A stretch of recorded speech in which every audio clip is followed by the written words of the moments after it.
assalamu alaikum bandiraɓe yeɓiyankoɓe ayago haalirde Pindi TV jamal wale monno en garti kadi hande e tongode men tataɓere e nder yontere nde e ruɓido jandeji men no gowɗen wadde kala saaha caggal nonde min calmini mon min juuri mon min ñaagui mon duwaw min ñaagui mon kadi yafuya min neldi mon duwaw to banggue amen min jaafima en calmini caméraman uji ɗi hani e montoraji ɗi en gardi kadi e bani men gorko mo kewɗen ardude kala saaha woni holon gorko mo garli woni Moussa Nia jaam walema modoɗel jaam walema jaam wali fade bandiraɓe yeɓiyankoɓe Pindi TV tawateɓe nder e bawal leydi kala no mbiɗani en gari kadi jokkude oɗon aadi mo ganduɗa Pindi TV aadiri ɗum e bandiraɓe fulɓe kalto mbawi tawede windere nde humpide ɗumen kala e subaka ɓe jettama ɓe calminama Sala Dia subade Pindi TV gam humpido ko noon tigui Moussa Nia holko ɓuuri tengtude hande e jandeji men ha joni ne wayno jayniyankoɓe leydi Sénégal mbayrani sawru mbaggu ɓeɗon wondiɓe Ousmane Sonko ɓe ganduɗa ko fowaɓe julɓe ɗum jayniyankoɓe ɓuuri attude hen ko amma ɗum ko kay se pojiti jaaɗi e nguɗon ñakku ganduɗa fuɗɗime ñalawma hande o Sala ɗum ne ɓuuri jojjude e nder jaydeji leydi Sénégal ko noon tigui wadde udditiren Jayde Las le peuple dans la rue so samedi ene wayno tigui ɓen wondiɓe Ousmane Sonko walla mbiyen les sonkistes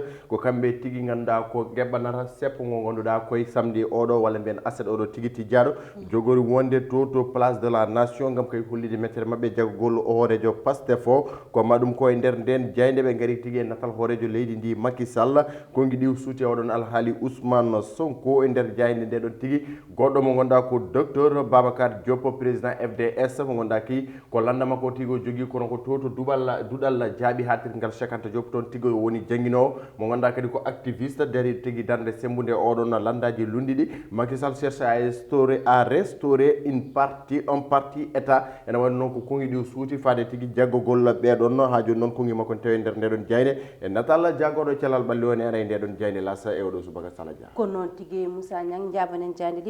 libération ari koye alhaali oɗon mo ganduɗa wiyete ko Birame Souleye Diop ko administrateur kaɗo landa Pastef mo ganduɗa faama jungo e seftinde hay debbo makko Patricia Mariama Gandoul kañum tigui faama jungo ene wayno ɓe kolli tiya ɗiɗon haalullaji ɗi ganduɗa holko Birame Souleye Diop wukkiti sagade loskete hanke tigui to ganduɗa ko dikke ene wayno noon hay Abbas Fall mo ganduɗa kadi en jeeya ɓe noon loskama ganduɗa kay nawaɓe toon ko wayno Guy Marius Sagna ko wayno tigui oɗon mo ganduɗa wiyete ko Clédor Sène kongi mabɓe walla mbiyana haalullaji mabɓe en tawi ɗo ɓeɗon wondiɓe Ousmane Sonko ɓe ganduɗa nane juuɗe direction des investigations criminelles e subaka hande tigui jaynenkoɓe libération garti koye mabɓe il voulait mouiller ni dofa Aliou Badara Dia mo ganduɗa ko haala PDS ɗiɗon kongi mo ganduɗa ko l'insurrection makko ɗum ne tawi nder hello jooɓo kongi tigui ni ganduɗa o wadde oɗon no nalanke biteɗo ni dofo direction des investigations criminelles secret ji ganduɗa ko audition Clédor Sène Assane Diouf e Guy Marius Sagna holko kaɗon losko yaltini ene wayno noon Clédor Sène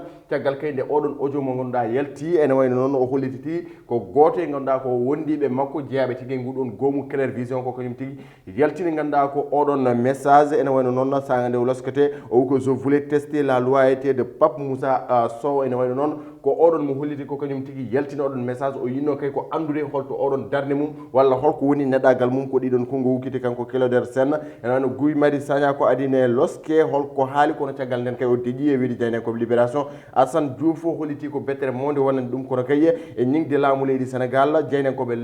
libération Sala Dia garti hen e mbadi huɓtidinde ɗum ne tawi nder hello mabɓe jooɓo e o subaka ko noon tigui holko jayde quotidien le quotidien addi affaire Sweet Beauty ene wayno noon caggal nde haalaka juuti alhaali Ousmane Sonko e oɗon salon de massage Ousmane Sonko e oɗon suho debbo biteɗo Adji Sarr ene wayno noon kaɗon haala ganduɗa kay ko waɗi dille no fewi e yogue fanniyankoɓe dawrugol hay ko wona ɗumen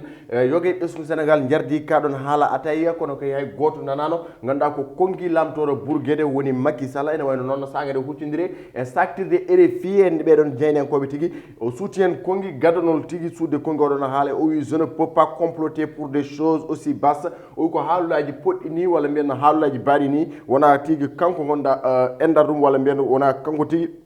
tekki rondi oɗon haali kanko wonani hen de gauche walla wonani hen hay droite ganduɗa kay ko ala e oɗon complot walla mbiyen wona kanko tigui saabi alhaali ganduɗa ko Ousmane Sonko ene wayno noon Sonko kañum ne jaabimo ɗiɗon kongi wiide président ko koye ma tigui ummini o wi ko votre seule compétence c'est le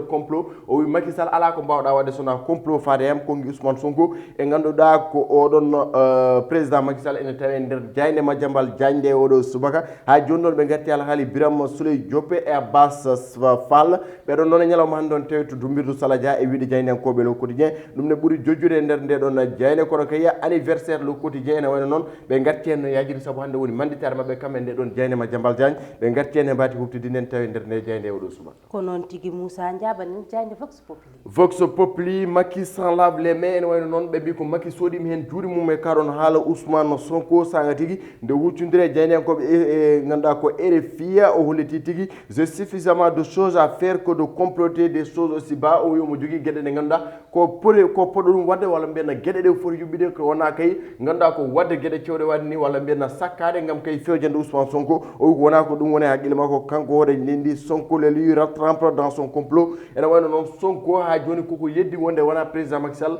waɗi ɗum ɗon ha joni kay kanko to jagguno walla mbiyenna Sala Dia ko ɗon tigo jaggi e wiide kay oɗo alhaali ko ganduɗa ko président Macky Sall kañum tigui yiiɗi dumbudema walla ko kañum tigui yiiɗi ittudema e kaɗon ganduɗa ko on fannu dawrugol saabi waɗi ni ene wayno noon ha joni konngui nan Guy Marius Sagna wondude Clédor Sène e gonɗa ko Assane Diouf konngui mumen tawe kono oɗo saaha ɓene garde à vue e wiide Dieynenkoɓe Vox Pop ha joni noon ɓe garti ganduɗa ko menace uji de mort ganduɗa kay ko Patricia Mariama Gandoul oɗon no debbo Birame Souleye Diop administrateur Pastef Fatimata Mbengue e Bawar Dia ene wayno noon konngui mabɓe ganduɗa saga nde loskoto hanki ene tawe e nder nde ɗon Dieyne kono kay e nder hello mabɓe jooɓo kamɓe Dieynenkoɓe Vox Pop ɓe garti ha joni ganduɗa ko oɗon vaccin ganduɗa kay ko puɗɗiɗo nder leydi Sénégal ce vaccin est efficace contre les formes sévères wini ko professeur Moussa Seydi gardiɗo to ganduɗa ko ganduɗa ko infection des maladies infectieuses e ganduɗa ko tropical to hôpital mo Fann ko kongi makko tawete e nder nden Dieyde Vox Populi ko noon tigui Moussa holko Dieyde l'Observateur wi Dieyde l'Observateur ari koye natalla on gorko mo Guédiawaye ganduɗa ko gardiɗo oɗon landa biteɗo grand parti on paami ko Malick Gakou ene wayno ko kongi ɗi suuti saga tigui nde wadde interview exclusive ɓeɗon Dieynenkoɓe l'Observateur o holliti tigui pourquoi mon soutien Sonko holko tagui tigui omo jaggana Sonko ko konngol ngol o haali ene wayno no arti ganduɗa ko hay goto tigui wawa ubbude Ousmane Sonko so tawi kañum ne wona gonga kono hay goto wawi ittude neɗɗagal mum so tawi ne dari ɗo ne sembi ɗum ne tawi nder helle mabɓe nayba ko losko yani walla men ko jonde junde tigui Dieynenkoɓe Youssou Ndour ɓe mbadde oɗon Malick Gakou ene wayno arti ganduɗa kay ko puttal makko hakkude makko Idrissa Seck e kanko wondude ganduɗa ko président Macky Sall ko ngalɗon puttal o arti hen e sa udditinde ɗum Dieyde hello mabɓe nayba ma taw hen ɗiɗon kongi walla mbiyano holko ganduɗa ko ngalɗon puttigal jibinno ene wayno Sala Dia hanki to Pikine ganduɗa ko musiba waɗi toon walla mbiyen ko debbo e gorko mum gorko noon wiyete ko Amata Kandal Fall wondude ganduɗa ko joom suudu makko ene wiye tigui Aïda Faye ko kamɓe tiɗi tawa haaɓe mbasi pitari mabɓe e nder tigui ganduɗa ko suudu ene wayno noon losko yango Dieynenkoɓe Futurs Médias ɓe mbaɗi ɓe mbi ko enquête sur le monoxyde de carbone ene wayno ko ƴulɓe tigui saabi oɗon alhaali ganduɗa ko wasdeɓe pitali saabu hoddiɓe guddita dame ɗe tawi kamɓe ɗiɗo ɓe gondani pitali ɗum ne tawi nder hello Dieynaba holko waɗi sababu mbiyana holno on alhaali yaari Dieynenkoɓe l'Observateur garti hen no hannirta ni kono ɓe garti e ganduɗa ko oɗon hoorejo leydi Macky Sall e ganduɗa kay ko ɗinno konngui ɗi suuti Sall en tawe nder Dieyde l'Observateur ko noon tigui Moussa Diabanen Dieyde l'enquête Dieyde enquête ari koye natalla jagorɗo o ganduɗa ko cellal ɓalli o wiyete ko Abdoulaye Diouf Sarr saga nde o guessoto hanki to hôpital ganduɗa ko ministère de la santé ne wayno Sala Dia Dieynenkoɓe ganduɗa ko enquête garte makko no hannirta ni holno on vaccin yaari ne wayno professeur Seydi kañum ne suuti hen no kongi kono kay yogue terɗe taweteɗe laamu ngu kañumen kala ganduɗa kollitiya wonde kay oɗon vaccin enen tigui ganduɗa wawi yaltinde leydi Sénégal e on brosse Covid 19 woni sababu kay ŋesadeɓe gam kay hollide bon exemple faade ɓesgu Sénégal kono hollide tigui oɗon vaccin Covid 19 ko ɓesgu Sénégal walla mbiyen ko leydi Sénégal itto koppereje jonde gam wadde hen leydi Sénégal mbawen hebde oɗo vaccin beele kay on brosse Covid 19 wawa yaltude ɗo ene wayno noon alhaali Sonko Dieynenkoɓe enquête garti hen e yadde ganduɗa ko natal hoorejo leydi ko guiɗo suuti sagde hutinire Dieynenkoɓe RFI ɗum ne tawi nder ndeɗon Dieyde kono kay arrestation Birame Souleye Diop wondude Abbas Fall ɓe ganduɗa hannde nenen to dumbirdu ene tawi hello mabɓe ɗiɗo kamɓe Dieynenkoɓe enquête ko noon tigui Moussa Nia holko Dieyde Soleil wi Dieyde Soleil ari koye kongi ganduɗa ko hoorejo leydi arde kay e natal makko ko ngal natal tigui ɓe gardini oɗo subaka le plus gros risque c'est de ne pas se vacciner ne wayno hoore lendi tigi wi noon wi ko gonda ko ɓuri hulɓinade ko jomum wasa heesade so ngesima tigi ene wawi ganduɗa ko dadde oɗon brosso covid 19 kono kay ene wawi jeeyde ko gonda ne wawi yaltinde yimɓe oɗo ganduɗa ko brosso walla mbiyane oɗo pandémie o altiyal haali nguɗon ñakku woni vaccination kono arti ganduɗa ko ngalɗon pottel mabɓe G5 Sahel ngal ganduɗa o tawtornomo toto Niger toto ganduɗa ko N'Djamena Tchad jaafa ɗon o arti ganduɗa alhaali terrorisme woni wat boniyankoɓe taweteɓe nder leydi Afrique kono kay o arti alhaali faggudu ngu ganduɗa koye covid 19 wayli tigui juɓɓudi mum walla mbiyane wayli tigui lelgu mum kono kadi o arti alhaali Ousmane Sonko e Adji Sarr ko ganduɗa ko ɗin kongi kala ganduɗa ko hoore leydi suutino ɗum e nder ndeɗo yontere jaynen kawɓe le soleil garti hen e hello mabɓe neeɓo hello mabɓe jeeɓo ene tawi e nder ndeɗon jayne kono kadi ɓe garti puɗɗir puɗɗu golloɗo vaccin ñalawma hanki o si ko ɓe kolli ganduɗa kay ko